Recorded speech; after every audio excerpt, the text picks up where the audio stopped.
नहमदुहु व नुसल्ली अला रसूलिहिल करीम अम्मा बाद फ़ाऊज़ु बिल्लाहि मिनश शैतानिर रजीम बिस्मिल्लाहिर रहमानिर रहीम रब्बि इश्रह ली सदरी व यस्सिर ली अमरी वहलुल उक़दतम मिन लिसानी यफ़क़हू क़ौली रब्बि यस्सिर व ला तुअस्सिर रब्बना ज़िदना इल्मा अल्लाहुम्मा फ़क़िहना फ़िद्दीन अल्लाहुम्मा फ़क़िहना फ़िद्दीन अल्लाहुम्मा फ़क़िहना फ़िद्दीन आमीन। मुअज़्ज़ज़ सामईन इकराम अस्सलामु अलैकुम व रहमतुल्लाहि व बरकातुहू। आज हम मुफ़त्तरात सौम यानी रोज़ा तोड़ने वाली चीज़ों पर कुरान और सही हदीस के साथ डिस्कस करते हैं।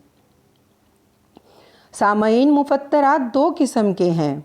नंबर 1, जिससे रोज़े का बतलान और क़ज़ा लाजिम हो, यानी ऐसी चीज़ें जिनसे रोज़ा टूट जाता है और उसकी क़ज़ा देनी पड़ती है। नंबर 2, जिनसे रोज़े का बतलान और क़ज़ा के अलावा कफ़ारा भी लाजिम है। ऐसी चीज़ें जिनसे रोज़ा टूट जाता है और उसकी क़ज़ा भी देनी पड़ती है, और जिस मना किए हुए काम की वजह से रोज़ा टूटा उसकी सज़ा के तौर पर कफ़ारा भी दिया जाता है, और ये कफ़ारा कुरान और हदीस ने मुतय्यन किया हुआ है। पहले हम पहली किस्म यानी वो मुफ़त्तरात सौम जिनसे सिर्फ़ क़ज़ा लाजिम है उस पर बात कर लेते हैं। नंबर 1, आमदन खाना पीना। सामईन इकराम, आप सब जानते हैं रोज़े की हालत में हम हर उस हलाल काम से ख़ुद को रोक लेते हैं जो आम हालात में हम करते हैं, हाँ वो खाना पीना ही क्यों ना हो। अल्लाह ताला सूरह बकरा की आयत 187 में फ़रमाते हैं, खाओ और पियो यहाँ तक कि तुम्हारे लिए स्याह धागे से सफ़ेद धागा फजर का खूब ज़ाहिर हो जाए, फिर रोज़े को रात तक पूरा करो। इसी तरह सही मुस्लिम की हदीस 2716, सैयदना अबू हुरैरा रज़ी अल्लाह ताला अन्हु ने कहा, रसूलुल्लाह सल्लल्लाहु अलैहि वसल्लम ने फ़रमाया, जो भूल कर खा ले या पी ले और वो रोज़ेदार हो तो अपना रोज़ा पूरा कर ले, इसलिए कि उसको अल्लाह ताला ने खिला पिला दिया। इसी तरह अबू दाऊद 2398, अबू हुरैरा रज़ी अल्लाह ताला अन्हु कहते हैं कि नबी करीम सल्लल्लाहु अलैहि वसल्लम की खिदमत में एक शख्स आया और उसने अर्ज़ किया, अल्लाह के रसूल सल्लल्लाहु अलैहि वसल्लम, मैंने भूल कर खा पी लिया और मैं रोज़े से था। तो आप सल्लल्लाहु अलैहि वसल्लम ने फ़रमाया, तुम्हें अल्लाह ताला ने खिलाया पिलाया।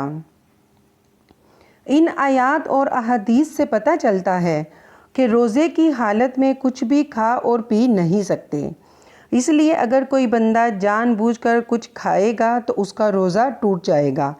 हाँ, अलबत्ता अगर भूल कर खा ले तो उस पर रोज़े की क़ज़ा नहीं, वो उसे पूरा करे। नंबर 2, आमदन कै करना। अगर कसदन और इरादतन कै लाने की सूरत पैदा की गई तो इससे रोज़ा टूट जाएगा।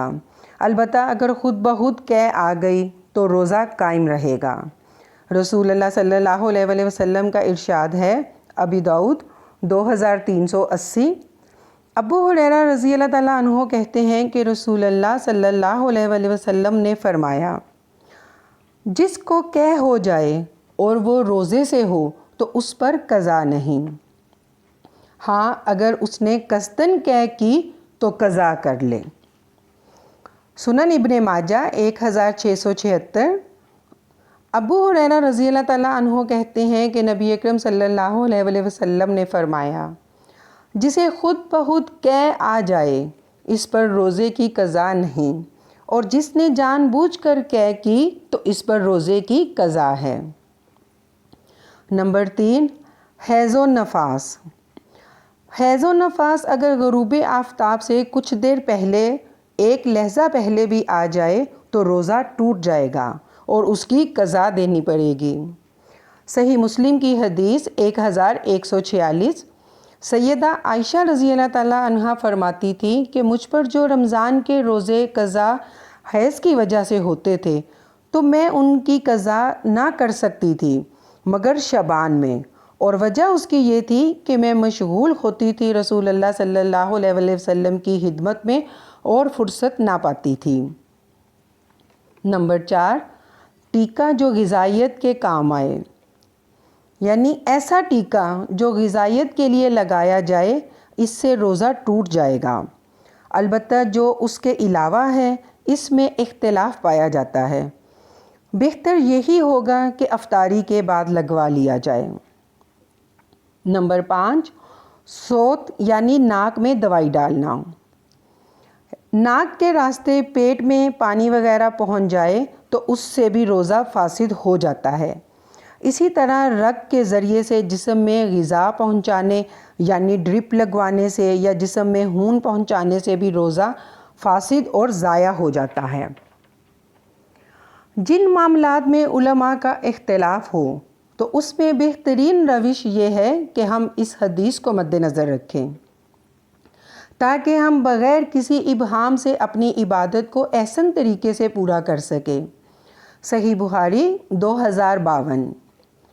حسان بن ابی سنان نے کہا کہ پرہیزگاری سے زیادہ آسان کوئی چیز میں نے نہیں دیکھی، بس شبہ کی چیزوں کو چھوڑ اور وہ راستہ اختیار کر جس میں کوئی شبہ نہ ہو۔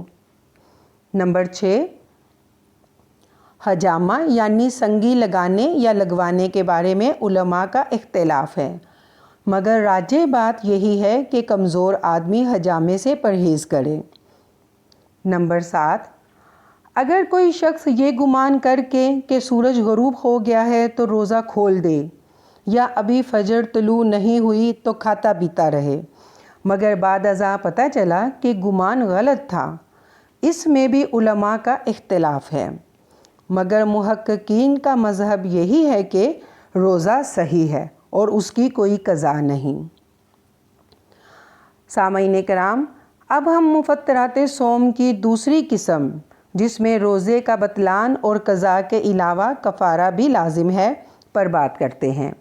اگر کوئی روزے کی حالت میں عمدن جمع کر بیٹھے تو اس پر کفارہ ہے۔ صحیح بخاری 1936۔ ابو ہریرہ رضی اللہ تعالیٰ عنہ نے بیان کیا کہ ہم نے نبی کریم صلی اللہ علیہ وسلم کی خدمت میں تھے کہ ایک شخص نے حاضر ہو کر کہا کہ یا رسول اللہ صلی اللہ علیہ وسلم، میں تو تباہ ہو گیا۔ آپ صلی اللہ علیہ وسلم نے دریافت فرمایا، کیا بات ہوئی؟ اس نے کہا کہ میں نے روزے کی حالت میں اپنی بیوی سے جمع کر لیا ہے۔ اس پر رسول اللہ صلی اللہ علیہ وسلم نے دریافت فرمایا، کیا تمہارے پاس کوئی غلام ہے جسے تم آزاد کر سکو؟ اس نے کہا نہیں۔ پھر آپ صلی اللہ علیہ وسلم نے دریافت کیا، فرمایا پے در پہ 2 مہینے کے روزے رکھ سکتے ہو؟ اس نے عرض کی نہیں۔ پھر آپ صلی اللہ علیہ وسلم نے پوچھا، کیا تم کو 60 مسکینوں کو کھانا کھلانے کی طاقت ہے؟ اس نے اس کا جواب بھی انکار میں دیا۔ راوی نے بیان کیا کہ پھر نبی کریم صلی اللہ علیہ وسلم تھوڑی دیر کے لیے ٹھہر گئے۔ ہم بھی اپنی اسی حالت میں بیٹھے ہوئے تھے کہ آپ صلی اللہ علیہ وسلم کی خدمت میں ایک بڑا تھیلا عرق نامی پیش کیا گیا جس میں کھجوریں تھیں۔ عرق تھیلے کو کہتے ہیں جسے کھجور کی چھال سے بناتے ہیں۔ نبی کریم صلی اللہ علیہ وسلم نے دریافت فرمایا کہ سائل کہاں ہے؟ اس نے کہا کہ میں حاضر ہوں۔ آپ صلی اللہ علیہ وسلم نے فرمایا کہ اسے لے لو اور صدقہ کر دو۔ اس شخص نے کہا، یا رسول اللہ صلی اللہ علیہ وسلم، کیا میں اپنے سے زیادہ محتاج پر صدقہ کر دوں؟ باخدا ان دونوں پتھریلے میدانوں کے درمیان کوئی بھی گھرانہ میرے گھر سے زیادہ محتاج نہیں ہے۔ اس پر نبی کریم صلی اللہ علیہ وسلم اس طرح ہنس پڑے کہ آپ کے آگے کے دانت دیکھے جا سکے۔ پھر آپ صلی اللہ علیہ وسلم نے ارشاد فرمایا کہ اچھا جا اپنے گھر والوں ہی کو کھلا دے۔ سامعین کرام، آج کے اتنا اتنا ہی۔ انشاءاللہ تعالیٰ اگلی نشست میں روزے کی شرائط کے ساتھ حاضر ہوں گے۔ وآخر دعوانا ان الحمد للہ رب العالمین۔ السلام علیکم ورحمۃ اللہ وبرکاتہ۔